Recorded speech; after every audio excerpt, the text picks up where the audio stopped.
Hmm. Et du coup, tu viens nous évoquer une réalité sur le plan de ta profession, mais quel lien est-ce que tu peux faire entre ces tabous, les détails sur ta cousine et Fabrice, et puis la culture, ton témoignage, tes proches et la spiritualité? Déjà, par rapport à ce qu'il a choqué, déjà par rapport à ce qu'il a choqué sur ces détails et que je comprends, je renvoie les choses à la même hauteur où j'ai été également choquée. Où j'ai été également choquée, polluée, voire abusée émotionnellement par les proches des deux côtés. Par les proches des deux côtés. C'est, c'est sans reproche, mais je plaide ici pour ma cause en fonction de ses conseils. Mhm. Un jour, mon pasteur, à l'époque où j'allais encore à l'église, avait dit, si tu ne t'occupes pas de ta vie, quelqu'un le fera à ta place. Ouais, Quelqu'un le fera à ta place.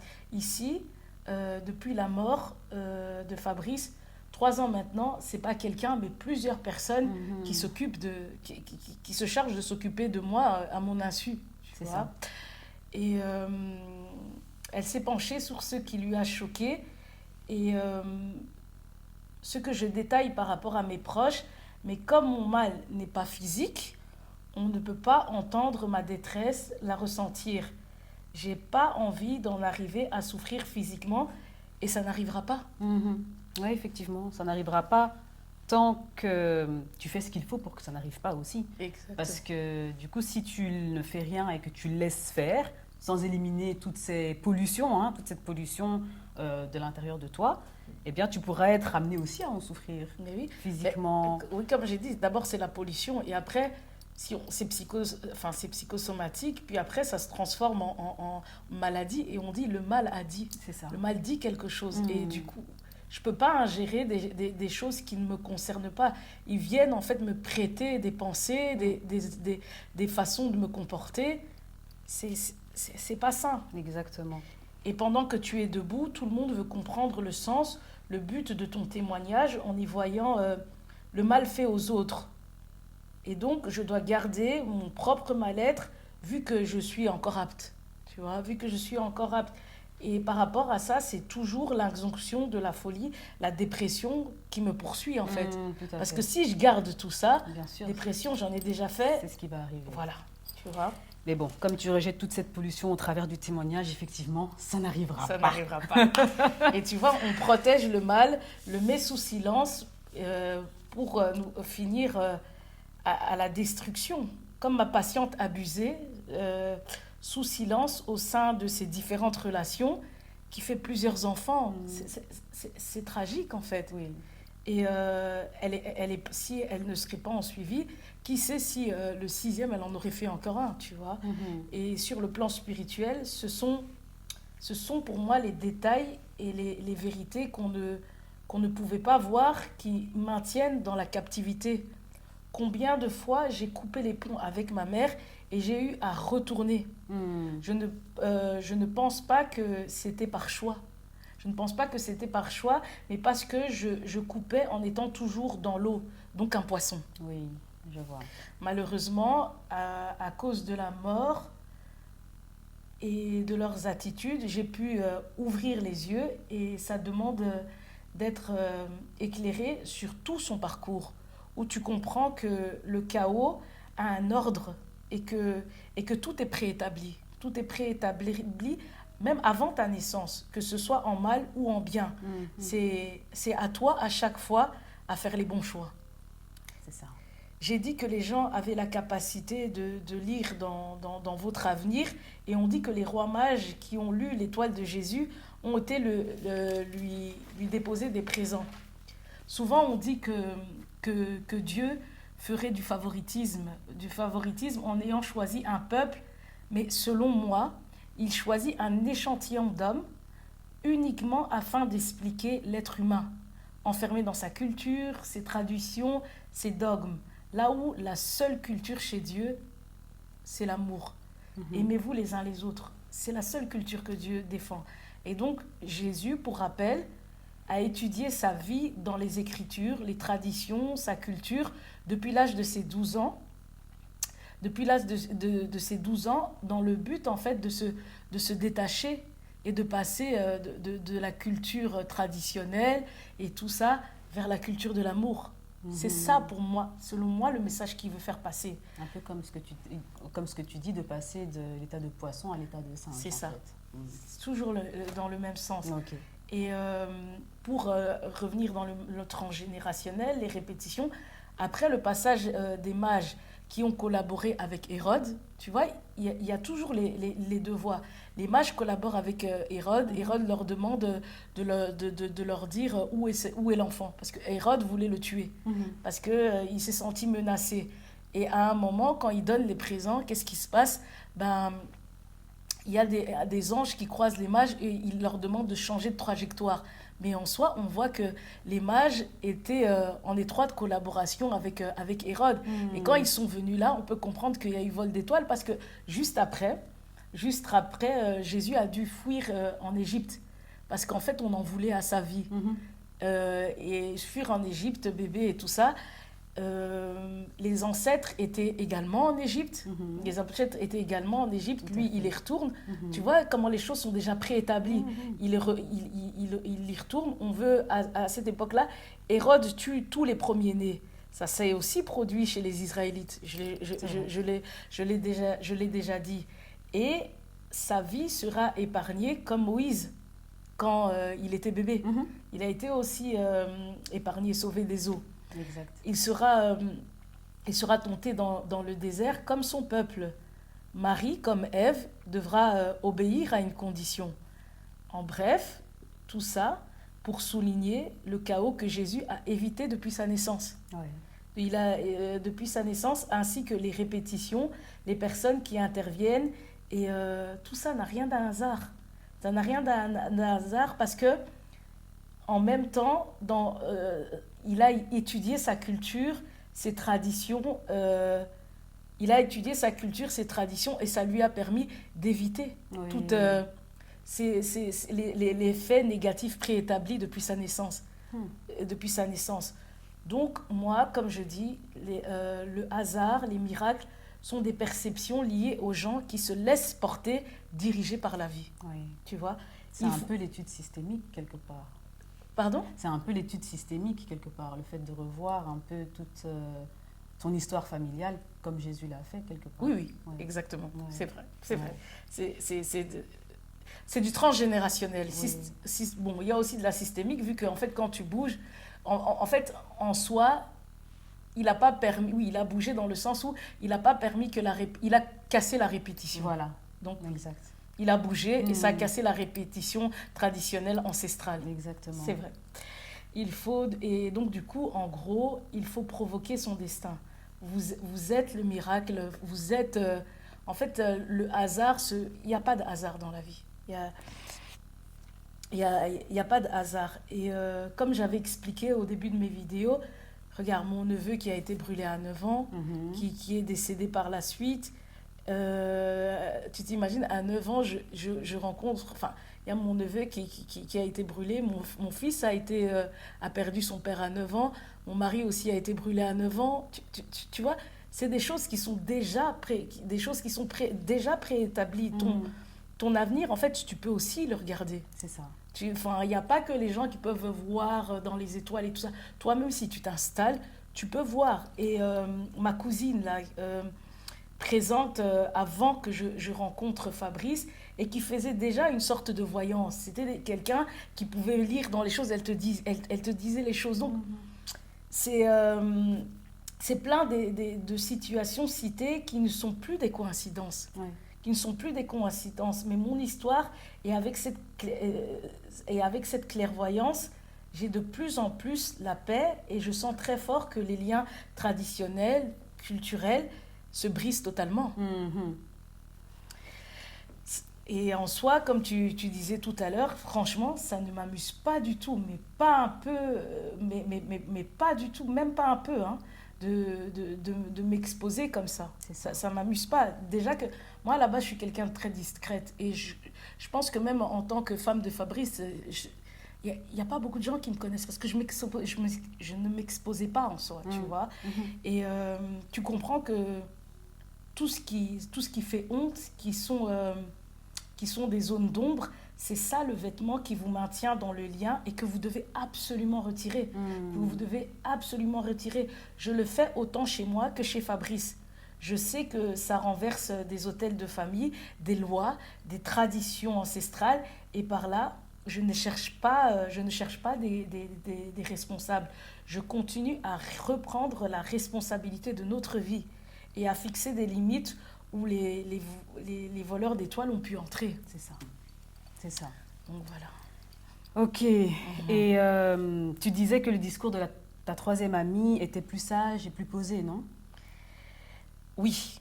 Avec elle, il y a eu un échange et elle était dans une attitude bienveillante, plus à l'écoute de ce que je lui renvoyais et a fini par totalement me comprendre dans ma démarche. Ok.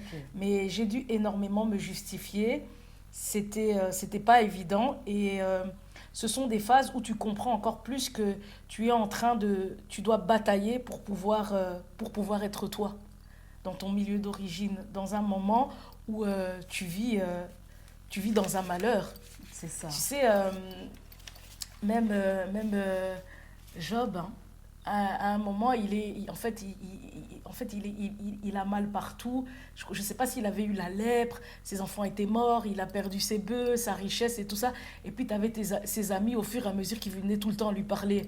C'est pas facile. Hein. C'est lourd, c'est vrai. Et quant au fait qu'elle m'ait renvoyé que mon manque de discrétion pourrait faire fuir de futurs candidats éventuels, je lui ai dit, avec toute cette pression que je suis en train de vivre et qui réveille mon passé, comment voudrais-tu que je me projette dans le futur alors que ceux qui m'entourent dans le présent arrivent à me connecter à mon passé qui exerce une forte domination sur ma vie en ce moment. Et donc tout ça pour dire que ma seule préoccupation est de renverser cette domination, c'est tout. Ok. Et oui, effectivement, tu l'avais dit lors d'une précédente vidéo aussi, que te mettre en couple dans cette domination encore présente quelque part dans ta vie, ça ne ferait que condamner tes enfants à l'inceste. C'est ça. Étant donné que ça fait partie de ton schéma familial d'origine en tout cas. Donc, du coup, si je comprends bien, tu préfères suivre un ordre bien précis. D'abord, tu renverses la domination et puis tu verras par la suite éventuellement pour... C'est ça. Une mise en couple. Et en plus, on a vu ensemble que dans la dot, en fait, on dit souvent que c'est des alliances de sang, de deux familles, tu vois. Donc, tu vois, je vais continuer une nouvelle alliance alors que la première, en fait, il y a quelque chose qui n'est pas réglé. Donc, ce sang-là, en fait, même si j'ai remis la dot, mais ce sang-là, il coule dans le sang. Mes enfants représentent ces deux familles. Ils ont le sang des deux côtés, tu vois. Donc voilà. Ouais. Et alors, le fait d'exposer la possibilité d'une plainte, est-ce que c'est bienveillant? En soi, oui. Dans le sens où elle se permet d'avoir cette liberté de prendre parti pour, sans être spécialement de mon côté. Et ça crée une équité très constructive parce qu'elle gardera sa position, mais ne m'empêchera pas... n'empêchera pas qu'elle ait eu à faire cet effort pour me comprendre. Il y a un échange à ce niveau entre, pour moi, deux âmes libres. Oui. Deux âmes libres. Maintenant, concernant la plainte, à proprement dite, il y a quelques jours, je regardais par hasard une vidéo qui traitait du magnétisme, de la radiesthésie de Stéphane Langlade. Tout ça reste dans le domaine de la spiritualité que l'on nomme ici science métaphysique. Okay. Science métaphysique. Et dans cette vidéo, où je vous donnerai le titre plus tard, on traitait au sujet du pouvoir de l'attention et de la loi de l'attraction, où ce monsieur expliquait que l'univers était régi par ces deux réalités. Par exemple, monsieur X quitte son boulot parce qu'il veut des projets plus grands, a fait le tour dans sa profession et est devenu très performant. À côté, tu as monsieur T qui ouvre sa boîte et cherche le manager également le plus performant pour la gérer. Okay. Monsieur X et Monsieur T ont un pouvoir d'intention qui se complète. Ok. Ils ont un pouvoir d'intention qui se complète. Donc l'univers créera une attraction qui va faire qu'ils vont se rencontrer au préalable. Qu'ils vont se rencontrer au préalable dans un parc, un resto, avant d'en arriver à l'entretien d'embauche, d'où le fameux... J'ai l'impression qu'on s'est déjà vu quelque part. Ah ouais. Tu vois, Ok. d'où le fameux...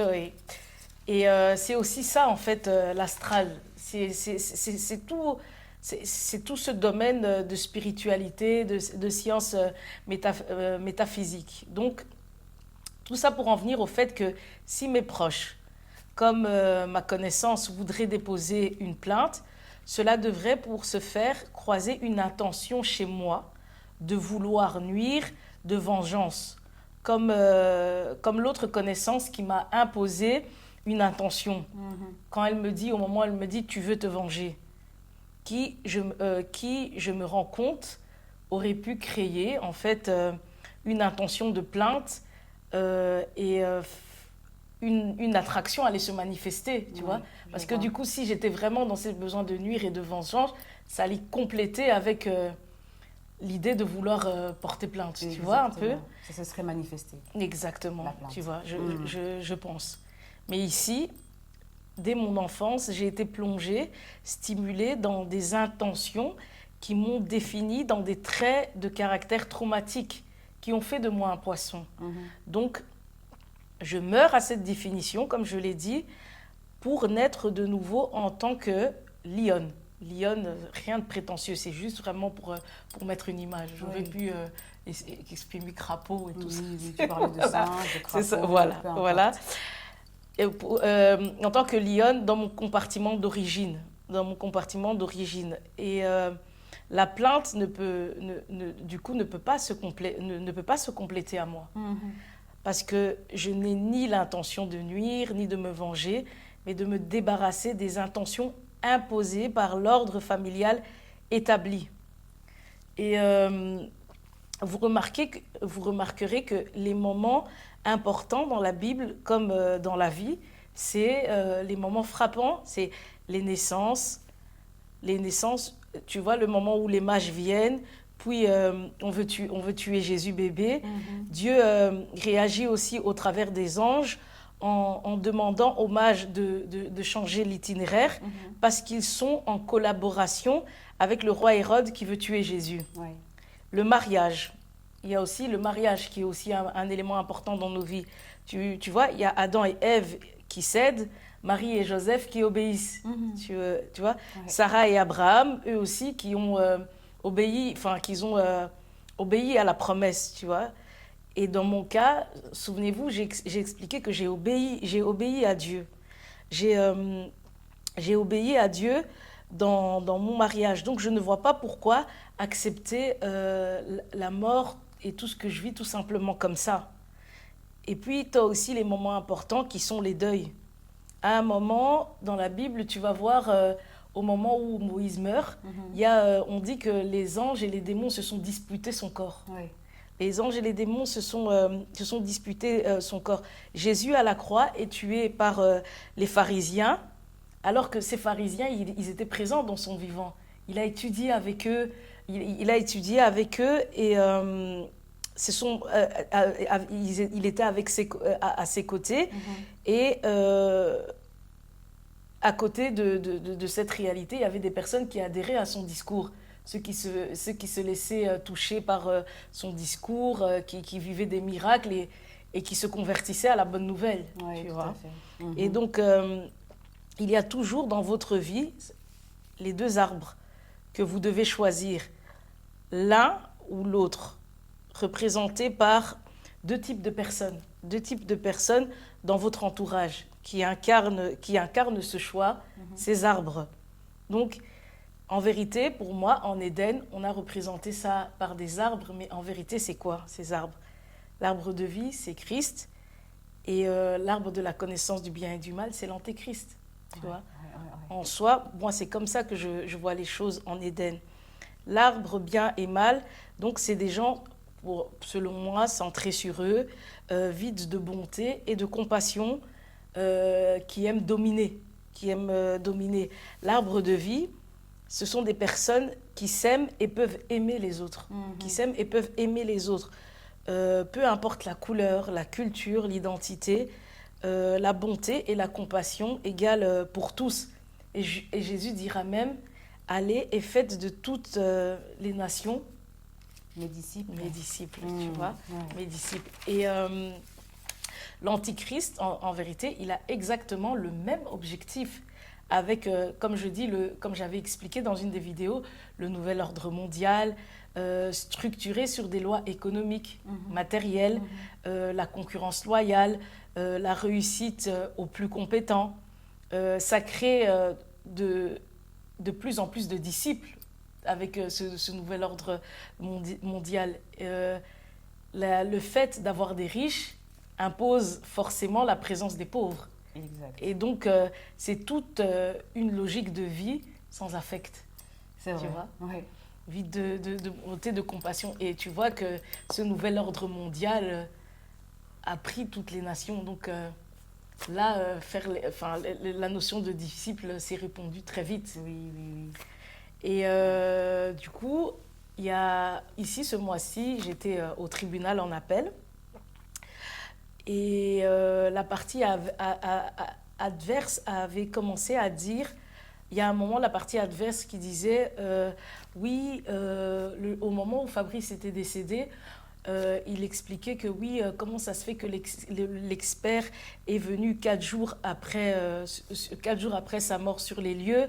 Il ajoutait que le procureur du roi n'avait pas demandé d'autopsie. Donc, en soi, on ne peut pas savoir ce qu'il avait exactement tué.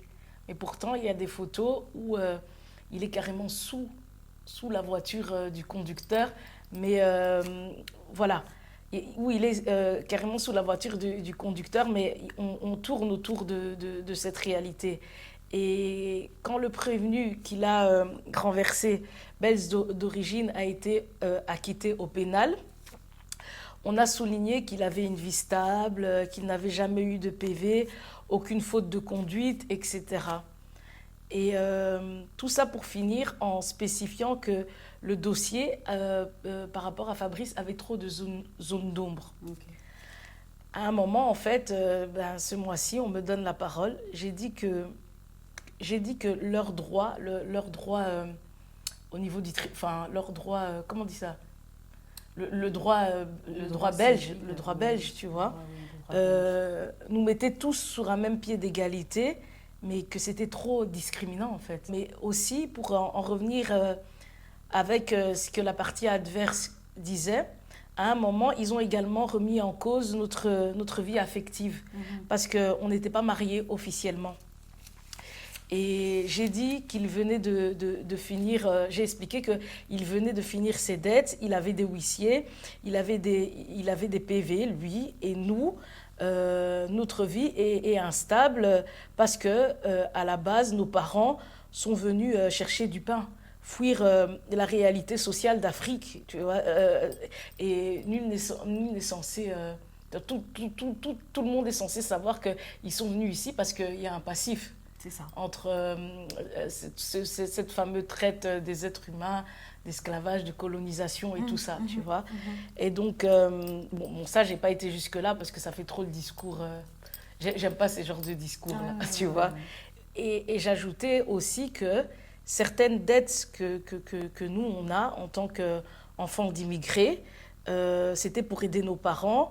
Et on aide aussi, en fait, certaines personnes, dont mon compagnon, aidait aussi sa famille en Afrique. Et il aidait aussi sa famille en Afrique et tout. Et j'expliquais à la partie adverse que si l'expert s'était ramené 4 jours plus tard, le procureur qui ne demande pas d'autopsie, c'est pour montrer que notre vie n'a pas de valeur. N'a pas de valeur et voilà. Et il parle de zone d'ombre, mais je lui ai rappelé que le procureur, on n'est pas de la même origine. Il est de l'origine du conducteur et tout ça. Et je leur ai dit, en fait, c'est pas notre pays. Il défend les citoyens belges, mais en fait, pour nous, il est venu. L'un est venu 4 jours plus tard sur les lieux et l'autre n'a pas fait son travail jusqu'au bout. Et c'est nous encore qui devons payer le prix par rapport à un dossier que vous nommez zone d'ombre. Et je leur ai dit que votre droit ici, il n'est pas du tout équitable. C'est ça. Et j'ai dit dans la vie, en fait, on ne vient pas avec les mêmes cartes. Il ne faut pas faire semblant pour en venir à nous mettre sous un pied d'égalité. Tu sais, à ce moment-là, Fanny, il y avait le greffier, là, il était là, il somnolait et tout ça. Tout le monde s'est réveillé. Il s'est réveillé comme ça. Là, il y a quelque chose qui a été dit qui a tapé ils se dans sont le tous mille, réveillés, quoi. tout ça et tout. La partie adverse, ils ont baissé la tête comme ça et tout. Et j'ai souligné aussi, moi, je m'en fous de votre argent. Si ça dépendait de moi, je ne serais pas ici. Moi, je ne suis pas, j'ai dit, je ne suis pas une mendiante. Et mon compagnon et moi, on travaillait en fait. On travaillait. Et si je suis là aujourd'hui, c'est parce que sa vie a de la valeur à mes yeux.